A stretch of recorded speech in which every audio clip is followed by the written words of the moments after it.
SRB hydraulic power units have started. T-minus 21 seconds in the solid rocket booster engine. 4, 3, 2, 1, and liftoff.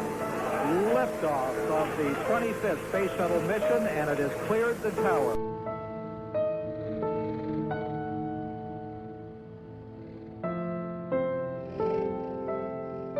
More delays than NASA cares to count. This morning, it looked as though they were not going to be able to get off. 1 minute 15 seconds, velocity 2,900 feet per second, altitude 9 knots.